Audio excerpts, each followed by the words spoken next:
నేటి రాశి ఫలాలు ధనస్సు రాశి వారికి ఈరోజు మొత్తంగా చూసుకుంటే ఆర్థిక పరిస్థితి అనేది కొంత నిరాశ కలిగిస్తుంది.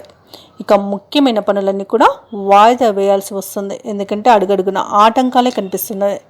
ఇక కుటుంబ సభ్యులతో మాట పట్టింపులు కలిగే అవకాశం ఉన్నందున మీరు కొంత వెనక్కి తగ్గి ఉండడం అనేది చెప్పుకోదగ్గ సూచన. ఇక వృత్తి వ్యాపారాలలో ఎవరైతే ఉన్నారో వారి యొక్క వ్యాపారాలలో శ్రమాధిక్యత అనేది పెరుగుతుంది. ఇక నిరుద్యోగులు ఎవరైతే ఉద్యోగ యత్నాలు చేస్తున్నారో అవి కొంత మందగిస్తాయి. అలాగే ఉద్యోగస్తులు ఎవరైతే ఉన్నారో తమ ఉన్నతాధికారులతో ఓర్పుగా వ్యవహరించడం అనేది చెప్పుకోదగ్గ సూచన. ఎందుకంటే ఏమాత్రం మాట తడబడినా నోరు జారినా మీకే ప్రమాదమని గుర్తుంచుకోండి. ఈరోజు ఇది గొడవలకు దారి తీయవచ్చు, మీ ఉద్యోగానికే ఎసరు రావచ్చు. కాబట్టి కొంత వెనక్కి తగ్గి ఉండడం మంచిది. నోరుని అదుపులో పెట్టుకొని ఉండడం, జాగ్రత్తగా ఉండడం అనేది చెప్పుకోదగ్గ సూచన. అలాగే వాహన ప్రమాద సూచనలు ఉన్నవి. ఇక మోసపోయే అవకాశం కూడా ఉంది. కాబట్టి ఎవరు మంచివారో ఎవరు ఎలాంటి వారో తెలుసుకొని మీరు వారితో సహవాసం చేయండి. వారితో ఏవైనా వ్యాపారాలు చేయాలనుకున్నా లేకపోతే ఫర్దర్ జాబ్ పర్పస్లో వెళ్ళాలనుకున్నా కూడా చాలా జాగ్రత్తగా ఉండాల్సి ఉంటుంది. ఎందుకంటే ఈజీగా మోసపోయే అవకాశం అయితే ఈరోజు కనిపిస్తుంది. ఇక ఈరోజు ధనస్సు రాశి వారికి రుణదాతల ఒత్తిడులు అనేవి పెరుగుతాయి. అలాగే అనుకోని ప్రయాణ సూచనలు ఉన్నవి. కాబట్టి తగు విధంగా జాగ్రత్తగా ఉండండి. ఇక ముఖ్యమైన కార్యక్రమాల్లో ఆటంకాలు ఎదురవుతాయి. కొంత శారీరక రుగ్మతలు అనేవి వేధించే అవకాశం ఉంది. ఔషధ సేవనం చేయండి.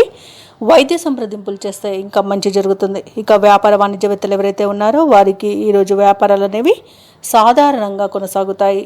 అలాగే లాభాలు కూడా అంతంత మాత్రంగానే లభిస్తాయి. ఇక ప్రభుత్వ ఉద్యోగస్తులు ఎవరైతే ఉన్నారో వారికి ఈరోజు విధులు భారమై చికాకు అనేది పెరుగుతుంది. కొంత మానసిక ఒత్తిడికి లోనే అవకాశం అయితే కనిపిస్తుంది. ఇక రాజకీయవేత్తలు, చిత్ర పరిశ్రమ వారు ఎవరైతే ఉన్నారో వారికి ఈరోజు ఎలాంటి పని చేసినా అంతగా కలిసి రాదు.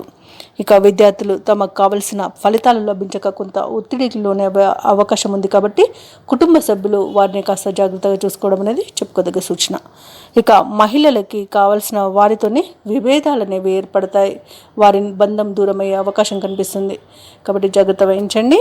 అలాగే ధనుసు రాశి వారికి ఈరోజు అదృష్ట రంగులు కాఫీ మరియు బంగారు వర్ణం, ప్రతికూలమైన రంగు పసుపు, అలాగే అదృష్ట సంఖ్య 2. ఈరోజు గురుదత్త చరిత్ర పారాయణం మరియు వినాయకుడి అష్టోత్తర శతనామావళి పఠనం చేయవలసి ఉంటుంది. ఇలా చేస్తే మీకు మంచి శుభ ఫలితాలు కలుగుతాయి. అలాగే పనులలో వచ్చే ఆటంకాలని తొలగించుకోగలుగుతారు. ఈ వీడియో నచ్చినట్లయితే లైక్ చేయండి, షేర్ చేయండి, అలాగే సబ్స్క్రైబ్ చేయడం అస్సలు మర్చిపోవద్దు. అంతా శుభమే జరుగుతుంది.